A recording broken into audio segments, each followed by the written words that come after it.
ప్రియులారా, మనము ఈరోజు ధ్యానించబోయే అంశము ఓదార్పు, దేవుని ఆదరణ. ప్రియమైన వారలారా, మన జీవితంలో కష్టాలు, నష్టాలు, దుఃఖాలు సహజం. అటువంటి సమయాల్లో మనకు ఓదార్పు చాలా అవసరం. ఈరోజు మనము దేవుడు మనకు ఎలా ఓదార్పునిస్తాడో, ఆయన వాక్యం మనకు ఎలా ఆదరణను అందిస్తుందో తెలుసుకుందాం. బైబిలు ఇలా చెబుతుంది: దేవుడు మన సమస్త శ్రమలలోనూ మనలను ఓదార్చువాడు. 2 కొరింథీయులు 1:3-4 ప్రియులారా, చిన్న ఉపమానం.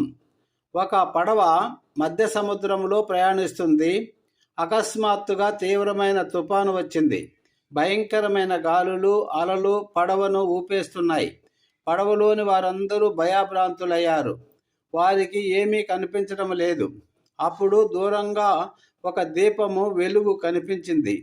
ఆ దీపం వారిని ఒడ్డుకు చేరమని సంకేతకము ఇస్తుంది. వారు ఆ దీపం వెలుగును అనుసరించి నెమ్మదిగా తుఫానును ఎదుర్కొని సురక్షితంగా ఒడ్డుకు చేరుకున్నారు. ప్రియులారా, ఈ పడవలో ప్రయాణించే వారంతా మనమే.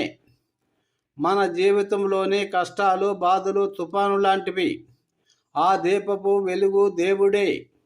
ఆయన వాక్యము దేవుడే. యేసయ్య దేవుడు మనకు ఆపదలో ఉన్నప్పుడు మార్గం చూపే ఆదరణ. మనం ఆయనపై నమ్మకం ఉంచితే ఎంతటి తుఫాను వచ్చినా మనం భయపడవలసిన అవసరం లేదు. ఆయన మనల్ని సురక్షితంగా ఒడ్డుకు చేరుస్తాడు. ప్రియులారా, ఈ వాక్యాలు మనం చూసినట్లయితే కీర్తనల గ్రంథం 23:4, గాఢాంధకారపు లోయలో నేను సంచరించినను ఏ అపాయమునకు భయపడను. నీవు నాకు తోడయిందువు. నీ దుడ్డు కర్రయు నీ దండమును నన్ను ఆదరించును.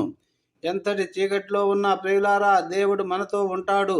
ఆయన మనకు తోడుగా ఉండి మనల్ని ఆదరిస్తాడు. యెషయా గ్రంథం 41:10 ఈ విధంగా తెలుస్తుంది: నీవు భయపడకము, నేను నీకు తోడై ఉన్నాను. నీవు దిగులు పడకము, నేను నీ దేవుడను. నేను నిన్ను బలపరుతును, నీకు సహాయము చేయుదును. నా నీతిగల దక్షిణ హస్తముతో నిన్ను ఆదుకొందును అని దేవుడు మనకు ధైర్యాన్ని, బలాన్ని ఇస్తాడు. ఆయన ఎప్పుడు మనల్ని విడిచిపెట్టేవాడు కాదు. నిన్ను కాపాడేవాడు, కునుకుడు, నిద్రపోడు.